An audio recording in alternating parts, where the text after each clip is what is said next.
नमस्ते। आज हम अध्ययन करेंगे अमेरिका की सर्वोच्च न्यायालय की न्यायिक पुनर्निरीक्षण का अधिकार या शक्ति। न्यायिक पुनर्निरीक्षण का अर्थ। अमेरिकी सर्वोच्च न्यायालय की सर्वाधिक महत्वपूर्ण शक्ति न्यायिक पुनर्निरीक्षण का अधिकार है। न्यायिक पुनर्निरीक्षण का अर्थ है न्यायालय द्वारा कार्यपालिका और व्यवस्थापिका के कार्यों की वैधता की जांच करना। सर्वोच्च न्यायालय के चीफ जस्टिस मार्शल ने सन 1803 में मार्बरी बनाम मेडिसन के मामले में निर्णय देते हुए न्यायिक पुनर्निरीक्षण की परिभाषा इस प्रकार दी थी। न्यायिक पुनर्निरीक्षण न्यायालयों द्वारा अपने समक्ष पेश विधायी कानूनों तथा कार्यपालिका अथवा प्रशासकीय कार्यों का वह निरीक्षण है जिसके द्वारा वह निर्णय करता है कि क्या ये एक लिखित संविधान द्वारा निश्चित किए गए हैं अथवा उन्होंने अपनी शक्तियों से बढ़कर कार्य किया या नहीं। अमेरिका में न्यायिक पुनर्निरीक्षण का आधार। अमेरिका के संविधान में सर्वोच्च न्यायालय को स्पष्ट रूप से न्यायिक पुनर्निरीक्षण की शक्ति प्राप्त नहीं है। इसकी स्पष्ट रूप से घोषणा सर्वोच्च न्यायालय के मुख्य न्यायाधीश मार्शल ने सन 1803 में एक विवाद मार्बरी बनाम मेडिसन के निर्णय में की। मुख्य न्यायाधीश मार्शल ने अपने निर्णय में निम्न तर्क दिए थे। फर्स्ट, यह निश्चित रूप से न्याय विभाग का कर्तव्य और अधिकार है कि वही यह बता सकता है कि कानून क्या है। सेकंड, यदि दो कानून एक दूसरे के विरुद्ध होंगे तो न्यायालय ही निश्चित करेंगे कि दोनों का कानून किस सीमा तक लागू हो सकते हैं।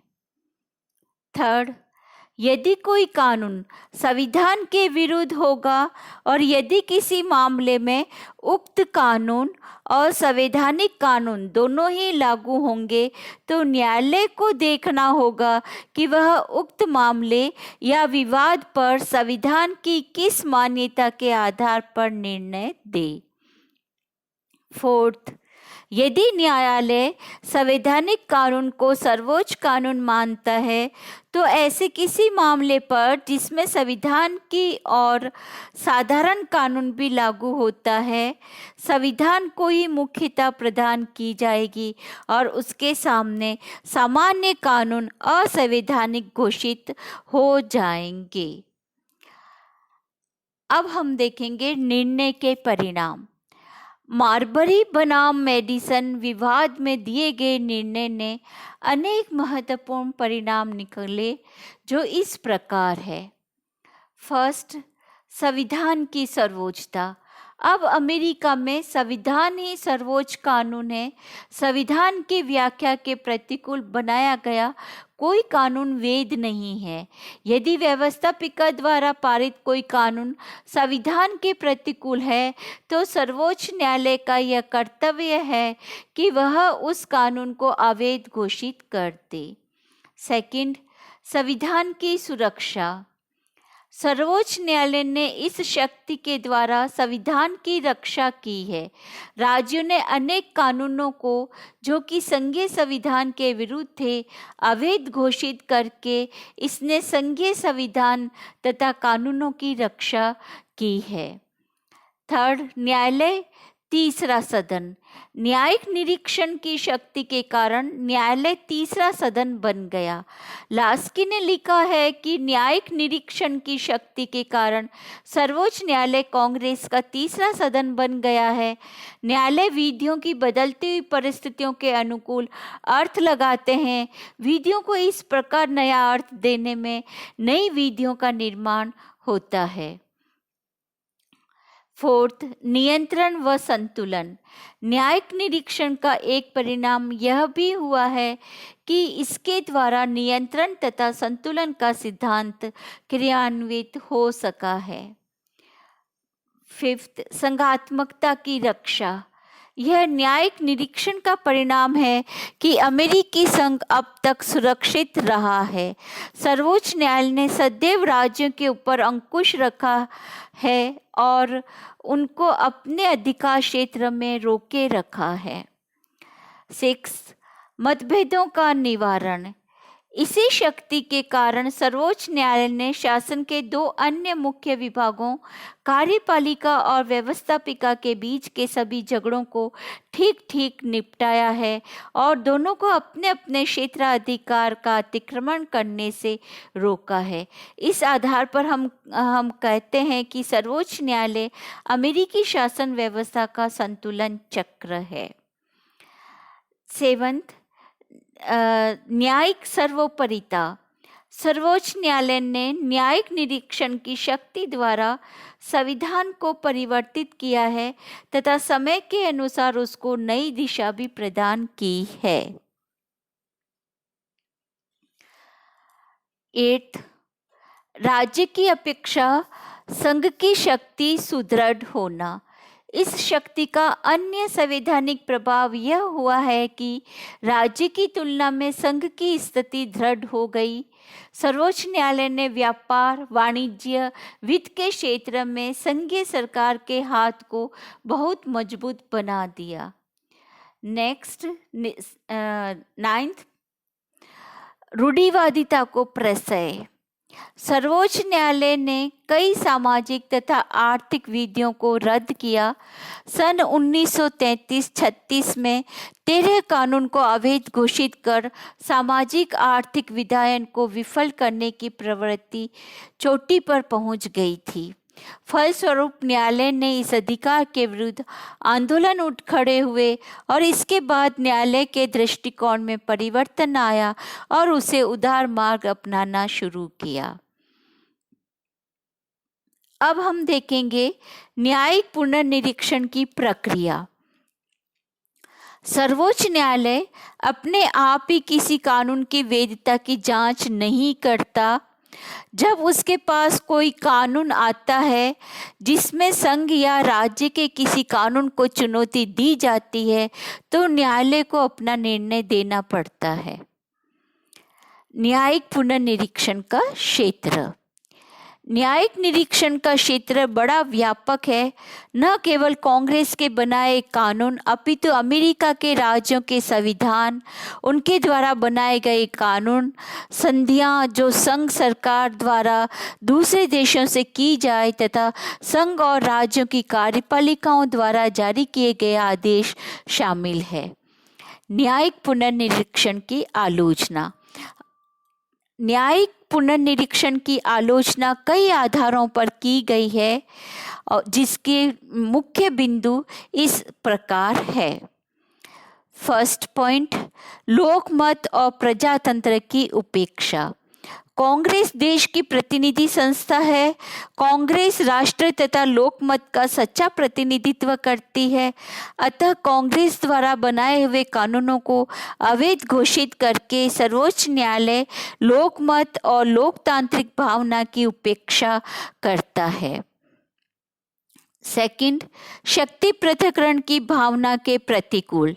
न्यायिक पुनर्निरीक्षण की शक्ति के कारण सर्वोच्च न्यायालय की स्थिति कांग्रेस और कार्यपालिका से सर्वोच्च हो जाती है, जिससे शक्ति पृथक्करण की भावना का अंत हो गया है।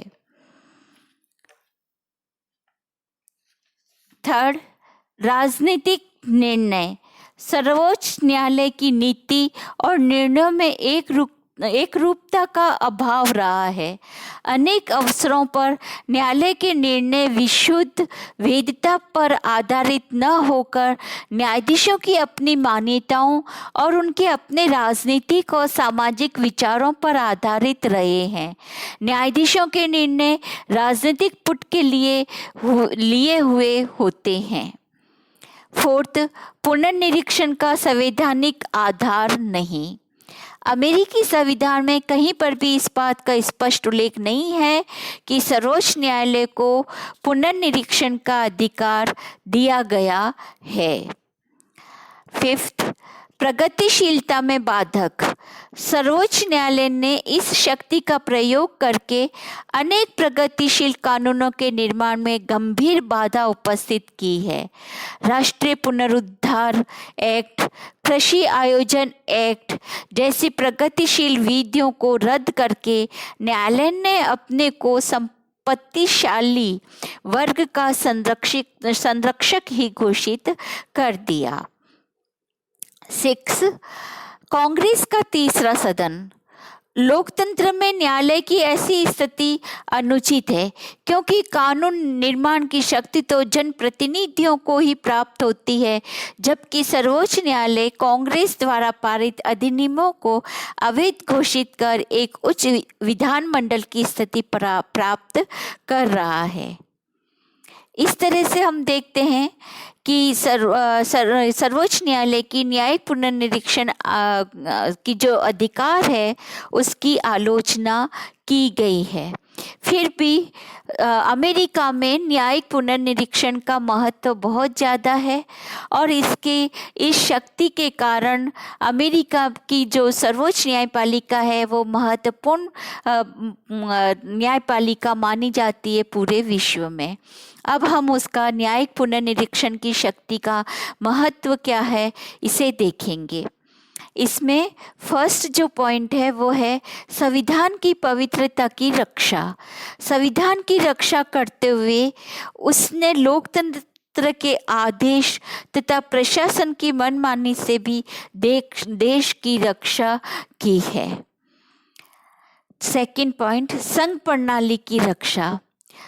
संघात्मक शासन में केंद्र व राज्य के विवादों के हल के लिए यह अति आवश्यक है और सर्वोच्च न्यायालय ने इसके द्वारा संघ राज्यों के विवादों के हल है वो सही तरह से किए हैं।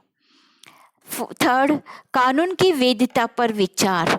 न्यायाधीश कानून के विशेषज्ञ होते हैं और फिर न्यायालय तटस्थ भाव से कानून की वैधता पर विचार करने का सामर्थ्य रखते हैं।